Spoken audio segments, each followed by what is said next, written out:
So I gave you guys 5 players that I love for the 2022 season, and I also said that I'm going to give you guys 5 guys that I don't really like that much for this season. I do want to clarify something before we get into this. The NBA is not really like the MLB when it comes to players having down seasons. If you kind of look at some of the stars in the MLB, they're kind of due to have some bad seasons. Like if you look at Luis Castillo this year, or Michael Conforto, or you look at Stroman of a couple years ago, there's stars in this league that will have bad seasons. But for the NBA, a bad year, like a good player could still score over 20 points a night. I'm just saying that they're going to be worse at the end of the year, I think, than what their public perception is right now. So like we have some players that maybe are on the downhill already, but then I have a player on this list that was an all-NBA player last year. I'm not saying they're going to be bad this year. I'm not going to say, God, like they're going to be unplayable. No, I'm just going to say they're going to be worse than what everybody sees them at right now. Like if you look at maybe the top 100 list, I think they're going to be worse than that at the end of the year because I don't really like them as much.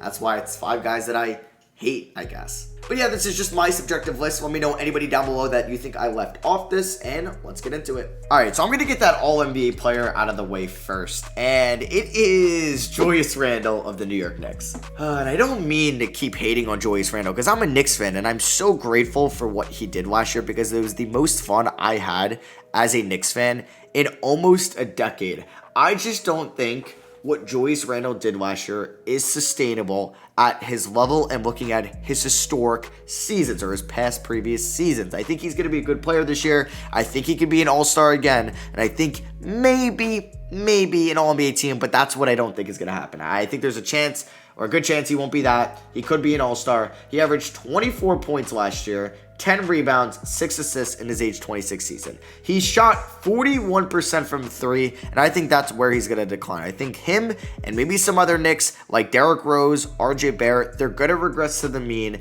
and they're not going to be as good of three-point shooters that they were in 2021. So I could see Randle's three-point shooting going from 41% maybe down to 38% where he's kind of been. He was a 34% career shooter, so 37%. I think his field goal percentage can stay around the same, but since his three-point percentage might drop, it could drop as well. I think free throw percentage could drop also. He was a career 70% shooter going into the year, 72% guy, and he shot 81% from the line, so there's a chance that could also regress as well. And then he also averaged a career high in turnovers, and that could also stay the same because, hey, you would say he didn't improve that aspect if he doesn't go down from the 3.4 turnovers per night. But I don't mean to hate on Julius Randle a lot. He was incredible last year. He wasn't very good in the playoffs, so we'll see if the Knicks make the playoffs and if he's good in the playoffs once again. I just think there's a good chance that Randle isn't as good as he was last year. Next up, we have a player that I feel like this front office just loves, and he really hasn't been good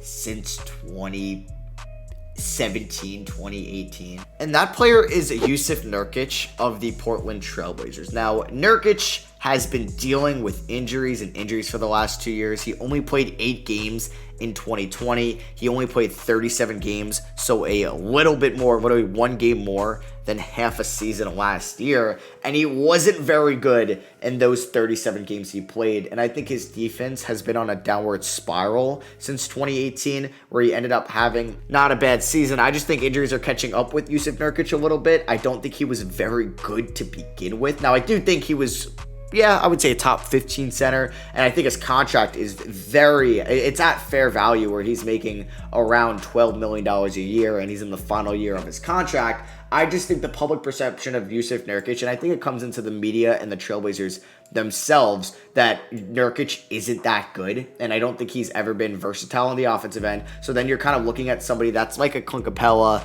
a Rudy Gobert, but he doesn't really do much on the defensive end, where it justifies him not being versatile and very limited on the offensive end. And I'll give him some credit. He has improved his playmaking ability since pretty much the last 3 or 4 years. He's averaging over 3 assists a night, which I like, but that's also resulted in his turnovers going up, and his fouls per game has also been going up. So I just think Nurkic isn't as good as people maybe make him out to be, and I don't think he's going to have a great season, and I think that the Blazers should have looked to move him a little bit more this past offseason. All right, so no pun intended for this player. I did mention him with the pun in my top 5 guys, and I kind of hate him. I do. And his last name is Love, and that's Kevin Love of the Cleveland Cavaliers.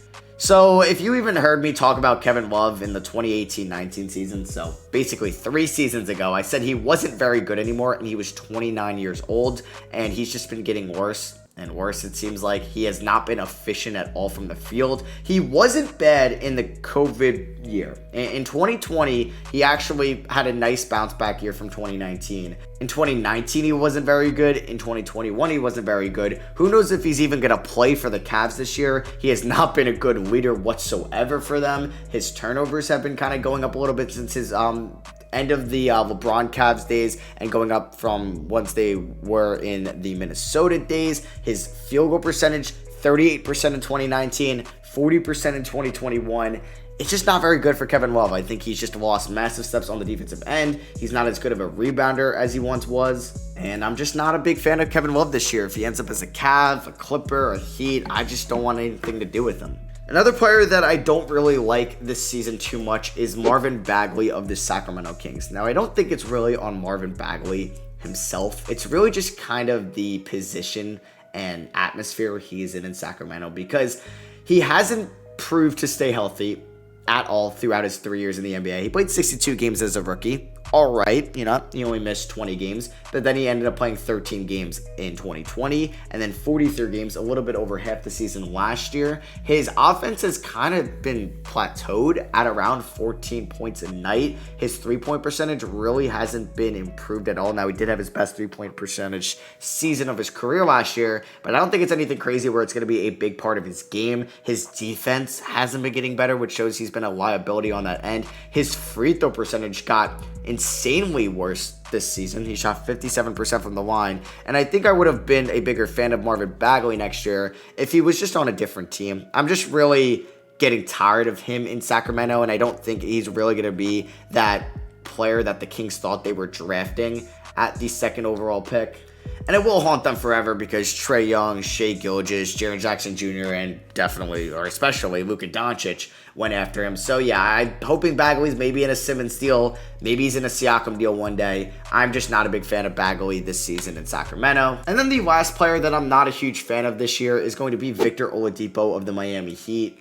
It's a shame because injuries are a big part of some of the players on this list, like Kevin Love, like Yusuf Nurkic, and even like Marvin Bagley, but I don't know if we're ever going to see Oladipo again from what we once saw him in 2019 when he won Most Improved Player. Excuse me, that was 2018, but yeah, he got hurt in 2019, he came back in 2020, and then the season got cut short. He played 9 games for the Pacers in 2021, then got traded to Houston, then got traded to Miami the same season, in which he was not having a good season whatsoever, and then got hurt and is going to miss the start of the season for the Miami Heat. So I'm just not a huge fan of Oladipo this year because he's going to come back. He's going to not have really played full paced basketball in almost a year. He's going to be behind Duncan Robinson, Jimmy Butler, Bam Adebayo, Kyle Lowry, and even Tyler Hero in the pecking order there when it comes to scoring, I think, right away. So I would just sell any stock that I have in Victor Oladipo. And those are the 5 guys that I don't really like this much this season. Wow, I've said 5 guys a lot. I kind of want some 5 guys right now.